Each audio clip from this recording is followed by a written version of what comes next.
Il y a des années, j'ai découvert une histoire qui m'a hanté pendant des mois. Un prophète dont les paroles portaient le poids de la guerre. Quand il parlait, les royaumes tremblaient et les destins changeaient de direction.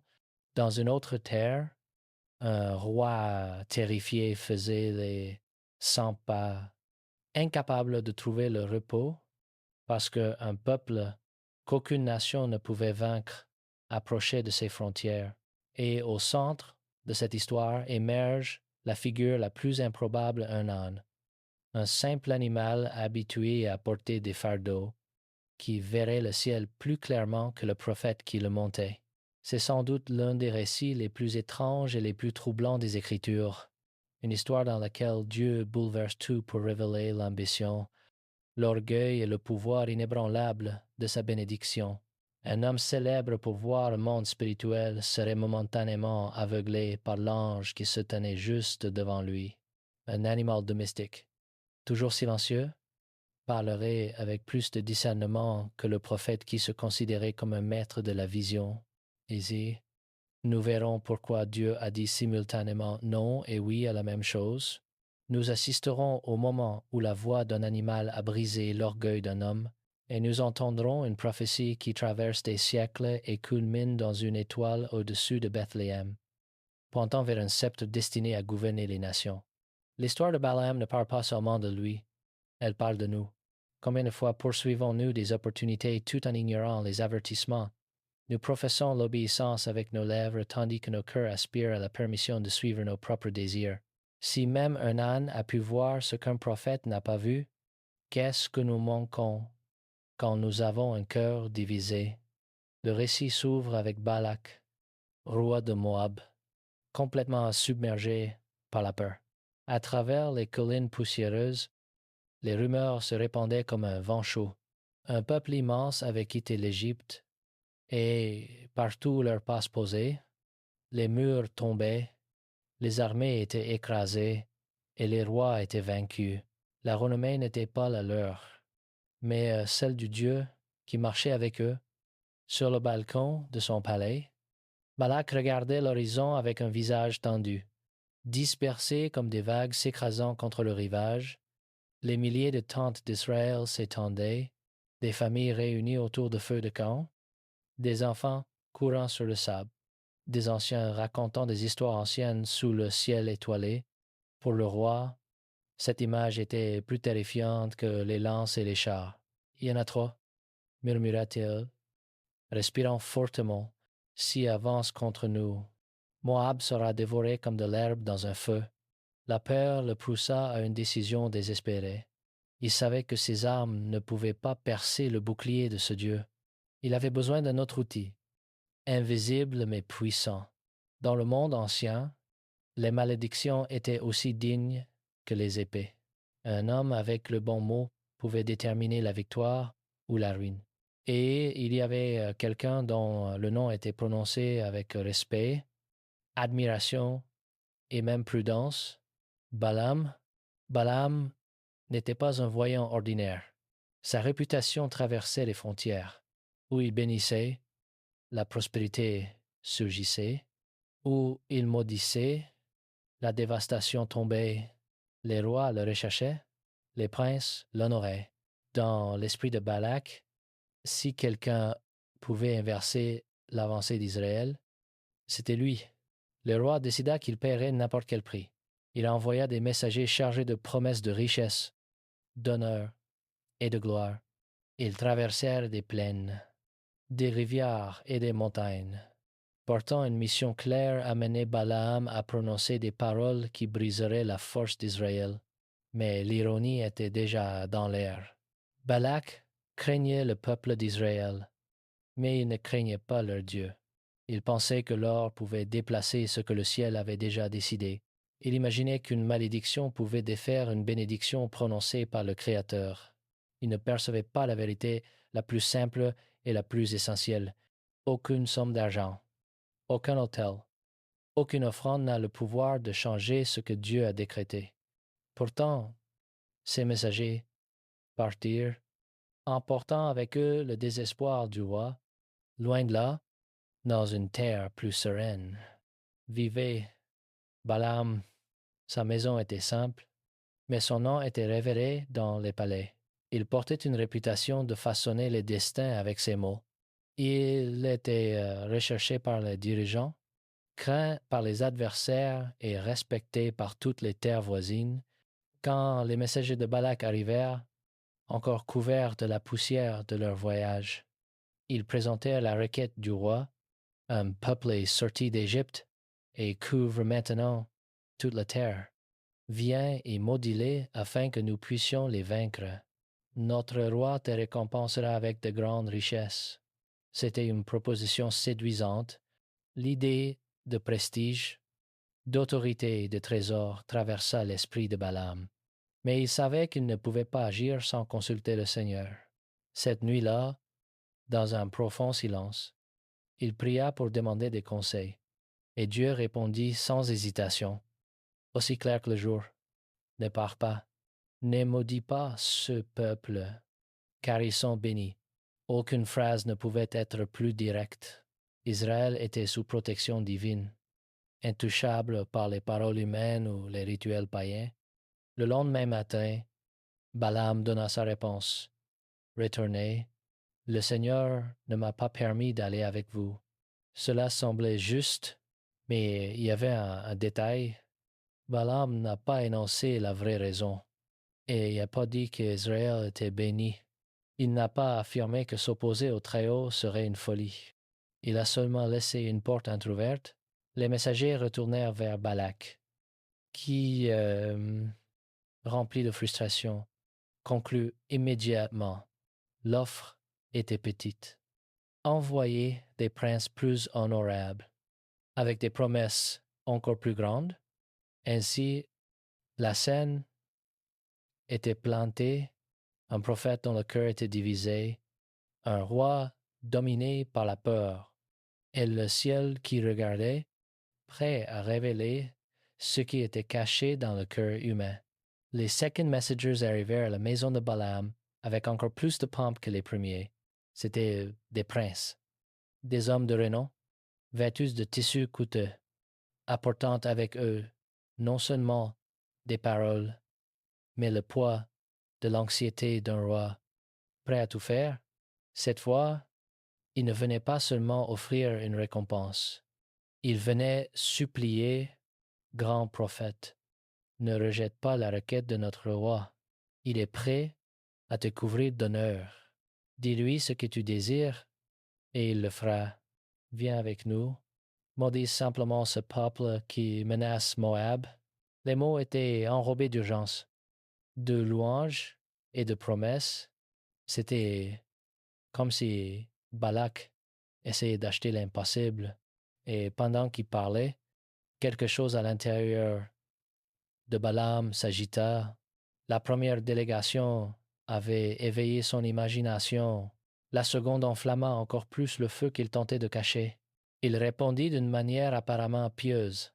Même si Balak me donnait toute sa maison, pleine d'argent et d'or, je ne pourrais rien faire d'autre que ce que le Seigneur mon Dieu commande. Cela semblait être une déclaration noble, mais au fond une flamme brûlait toujours. Si son cœur s'était vraiment rendu, il se serait arrêté là, il aurait renvoyé les princes immédiatement, mais il ne l'a pas fait. Au lieu de cela, il ajouta, « Restez ici, cette nuit. Je consulterai à nouveau ce que le Seigneur a à dire. » Consulter à nouveau pourquoi, quand Dieu avait déjà parlé avec une clarté absolue, ce peuple est béni. Point final. Il n'y avait pas de place pour la discussion. Mais l'ambition, quand elle entre dans l'âme, essaie toujours de trouver un moyen de négocier avec l'impossible.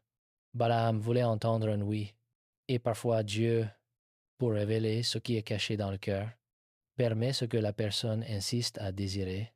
Cette nuit-là, Dieu vint à Balaam à nouveau, mais cette fois avec une réponse qui serait à la fois permission et jugement. Si ces hommes sont venus t'appeler. Va avec eux, mais tu ne feras que ce que je commande. Dieu n'avait pas changé d'avis.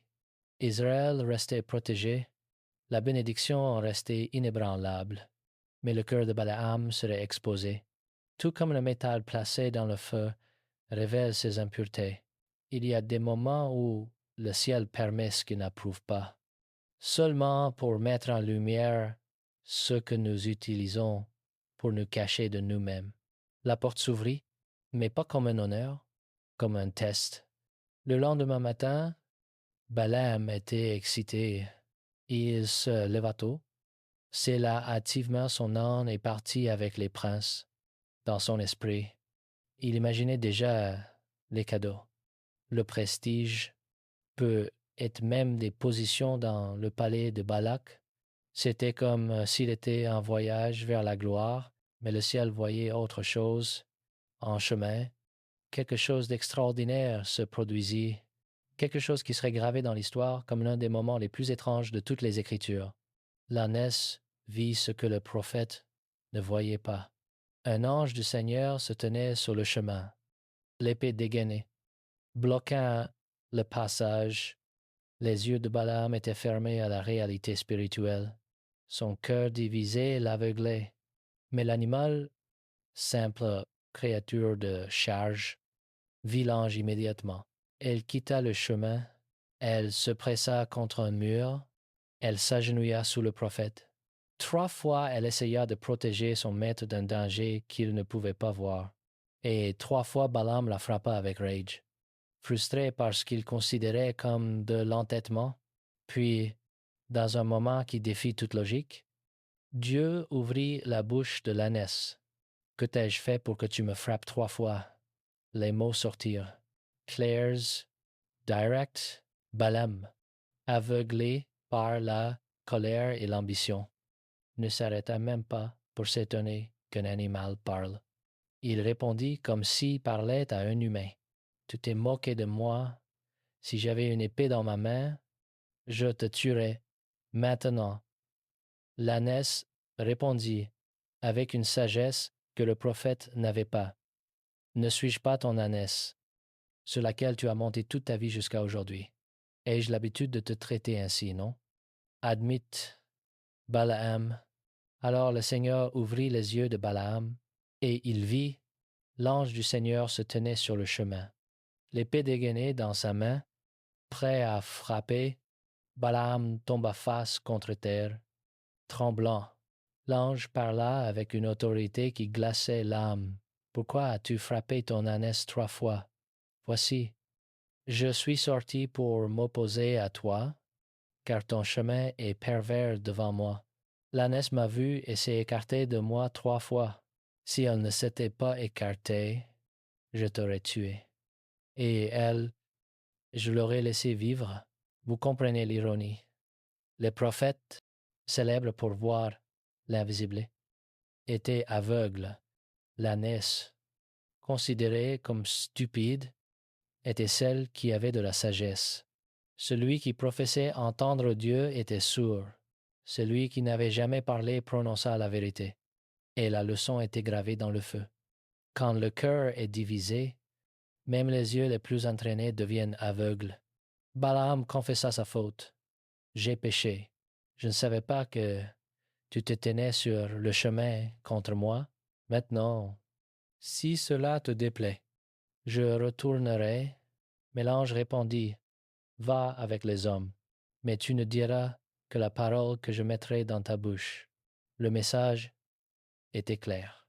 Balaam pouvait continuer, mais il n'était plus en contrôle.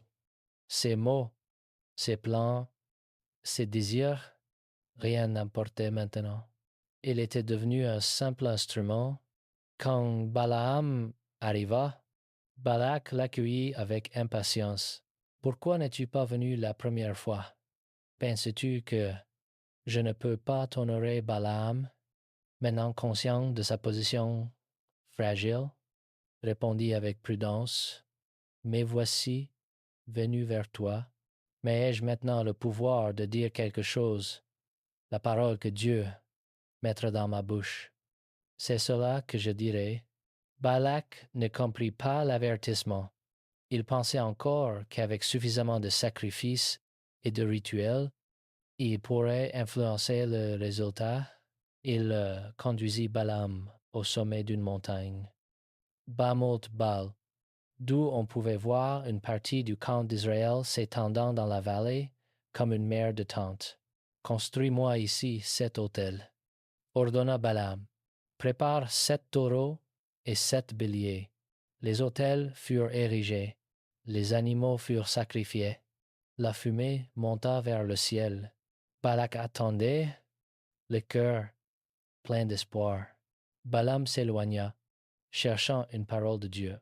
Et Dieu vint à lui.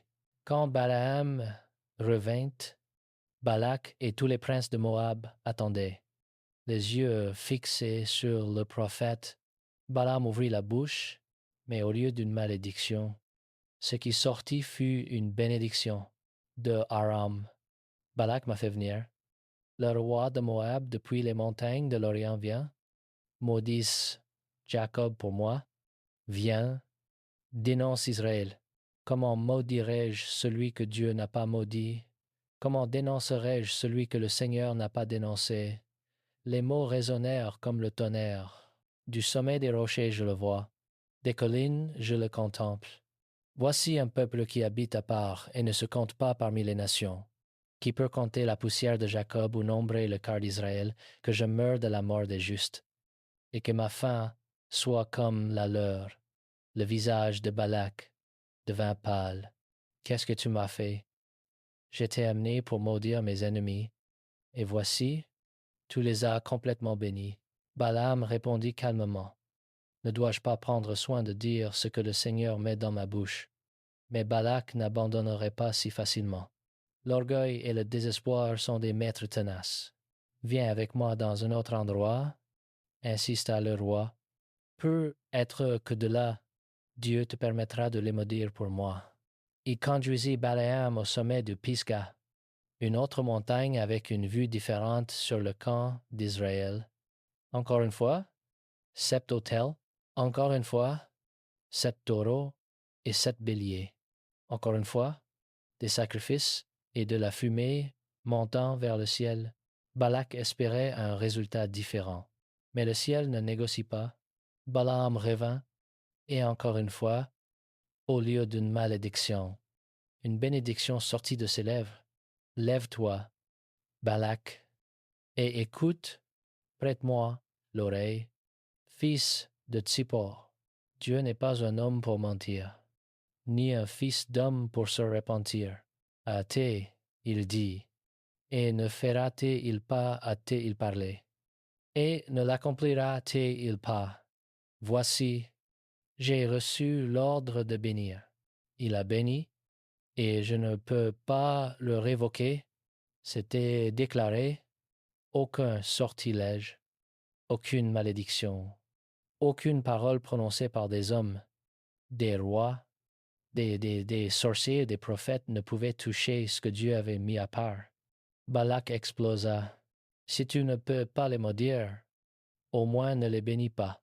C'était comme essayer d'empêcher le soleil de se lever en se couvrant les yeux avec les mains. Balaam répéta simplement, je t'ai déjà dit, je ne dirai que ce que Dieu commande. Mais Balak n'avait pas encore atteint la fin de son obstination. Aveuglé par l'espoir de surmonter Dieu par la persévérance, il conduisit Balaam à une troisième montagne, le sommet de Péor, un lieu élevé et imposant surplombant le désert sans fin.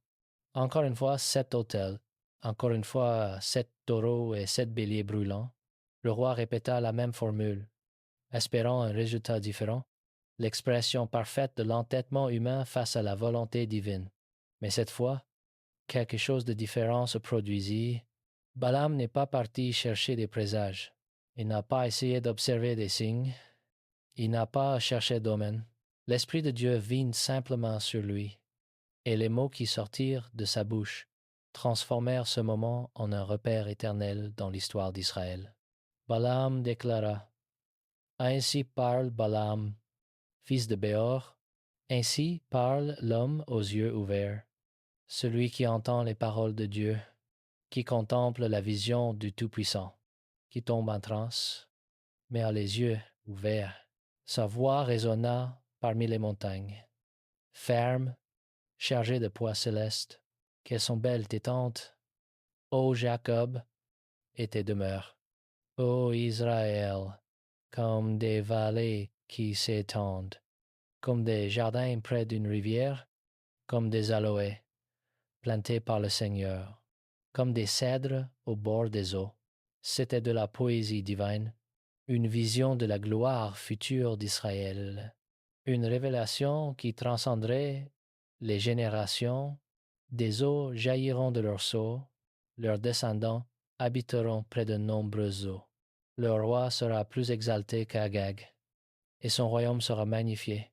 Dieu les a fait sortir d'Égypte. Ils ont la force d'un bœuf sauvage. Ils dévoreront les nations ennemies, écraseront leurs os et les perceront de flèches. Ils se couchent comme un lion. Qui osera les réveiller, bénis soient ceux qui te bénissent, et maudits soient ceux qui te maudissent. C'était l'alliance d'Abraham résonnant sur Moab. C'était le ciel répondant au désespoir d'un roi avec la fermeté d'une promesse éternelle. Balak perdit le contrôle, tapant des mains de fureur. Assez, je t'ai appelé pour maudire, et tu as fait le contraire. 3 fois va-t'en j'allais t'honorer. Mais le Seigneur t'en a empêché. Balaam regarda sans arrogance, mais avec une certitude que même le roi ne pouvait contester. J'ai dit dès le début, je ne dirai que ce que Dieu commande. Mais l'histoire n'était pas encore terminée. L'Esprit de Dieu avait encore une parole, une prophétie qui dépasserait Moab, dépasserait Balaam, et deviendrait une annonce messianique éternelle. Quelque chose de plus grand était sur le point d'être révélé. La colère de Balak brûlait comme un feu dans un champ sec. 3 fois il avait essayé, 3 fois il avait échoué. 3 fois il avait offert des autels, des sacrifices et de l'honneur, et 3 fois il avait entendu des bénédictions sur ceux qu'il considérait comme des ennemis. Mais Balaam, sous l'Esprit de Dieu, n'avait pas encore prononcé le dernier mot. C'était comme si le ciel avait gardé l'oracle le plus profond pour la fin, quelque chose qui dépasserait le moment, le roi et même le prophète lui-même. Le silence planait entre les montagnes alors que Balaam levait à nouveau les yeux. Maintenant, regardant non seulement le camp d'Israël, mais bien au-delà du temps, il dit « Ainsi parle Balaam, fils de Béor, ainsi déclare l'homme aux yeux ouverts, celui qui entend les paroles de Dieu, qui connaît les pensées du Très-Haut, qui contemple la vision de celui qui pénètre tout, qui tombe prostré, mais a les yeux ouverts. Les mots vinrent comme un tonnerre lointain, préparant une tempête prophétique. Je le vois, mais pas maintenant. Je le contemple, mais pas de près. Une étoile sortira de Jacob. Un sceptre s'élèvera d'Israël. Il écrasera le front de Moab et renversera tous les fils de Seth. Sur le visage de Balak, le désespoir se transforma en panique. La prophétie mentionnait directement Moab. Son destin était prononcé par celui-là même qui l'avait engagé pour essayer de manipuler Dieu. Mais l'oracle continua, et il sera conquis. Séhir tombera devant lui, tandis qu'Israël agit vaillamment. De Jacob surgira celui qui régnera et détruira les survivants des villes. Ces mots résonnèrent à travers les montagnes comme des flèches lancées dans l'avenir. Balaam, qui avait si souvent été tenté par l'or, annonçait maintenant l'arrivée d'un roi invincible, un roi qui ne pouvait être acheté, embauché, corrompu ou résisté. L'étoile et le sceptre pointaient vers le Messie. Des siècles plus tard, des sages de l'Orient verraient une étoile particulière dans le ciel et la suivraient jusqu'à Bethléem. Répétant sans le savoir la vision de ce prophète divisé nommé Balaam, L'ironie était écrasante. Le prophète qui avait presque succombé à l'ambition pointait vers le roi qui ne serait ému par aucune richesse. Le roi qui essaya d'acheter une malédiction entendit la prophétie de sa propre chute. La nation que Balak craignait était celle-là même d'où viendrait le Sauveur. Balak, humilié, ne pouvait rien faire. Sa richesse avait échoué. Ses autels avaient échoué. Son insistance avait échoué. Ce qu'il avait essayé d'acquérir avec de l'or s'était transformé en sentence sur sa propre terre. Pour Balaam, cette prophétie était à la fois gloire et avertissement. Il avait prononcé des paroles plus grandes que lui-même. Il avait été le porte-parole de Dieu, mais il resterait un homme vulnérable, qui trébucherait plus tard en se laissant séduire par le même désir de richesse qui avait enflammé son cœur. C'était un rappel que la vision spirituelle sans obéissance ne vaut rien. Le cœur peut être brillant dans les mots et pourtant fragile face à la cupidité. Mais la prophétie resta intacte, parce que ce que Dieu décrète, personne ne peut le défaire. L'histoire se termine avec l'image de Balaam s'éloignant et Balak retournant au palais, vaincu non par des épées, mais par la parole de Dieu. L'étoile et le sceptre avaient déjà été annoncés, et rien au monde ne pouvait empêcher leur accomplissement. Sur le chemin du retour, la leçon était gravée comme du feu. Un prophète ambitieux, un roi dominé par la peur, un âne voyant l'invisible, un ange avec une épée dégainée, la voix de Dieu brisant tout orgueil. Tout cela illuminait une vérité qu'aucun royaume sur terre ne peut contenir. Personne ne peut renverser ce que Dieu a béni. Balaam essaya d'acheter une malédiction et entendit des bénédictions. Il essaya de manipuler le ciel et reçut un jugement. Il essaya de renverser Israël et entendit l'annonce du roi qui régnerait sur toutes les nations. Plus il résistait, plus Dieu rendait clair qui était vraiment en contrôle. Pour nous, le miroir est direct. Combien de fois agissons-nous comme Balaam, demandant à Dieu la permission tandis que nos cœurs désirent autre chose? Combien de fois répétons-nous l'exemple de Balaam, essayant de forcer un chemin que Dieu a déjà dit ne prospérera pas? L'âne a vu ce que le prophète n'a pas vu. La voix la moins attendue est devenue un instrument de correction. Balaam lui-même montre que dire Seigneur n'est pas la même chose qu'obéir au Seigneur. Et la prophétie de l'étoile et du sceptre pointe directement vers Christ, celui dont l'autorité ne dépend pas des circonstances, de la politique, de la richesse ou de la volonté humaine. Il est la lumière qui s'est levée d'Israël. Il est le roi dont la domination n'a pas de fin. Se soumettre à lui, c'est être sous une bénédiction qu'aucune force terrestre ne peut briser. Vous savez, j'ai passé des années à étudier des récits comme celui-ci. Mon nom est Juan José Benitez, et j'ai toujours été fasciné par les moments où le surnaturel brise les frontières du rationnel. Cette histoire de Balaam m'a poursuivi parce qu'elle révèle quelque chose de profond sur la nature humaine et la souveraineté divine. Si cette histoire a touché votre cœur, ne laissez pas le moment passer. Examinez vos désirs, ajustez votre chemin, rendez tout au roi annoncé par Balaam. Partagez ce message avec ceux qui ont besoin d'être éveillés. Et si vous voulez marcher plus profondément dans les Écritures, restez avec nous dans cet espace où la vérité est proclamée sans concession.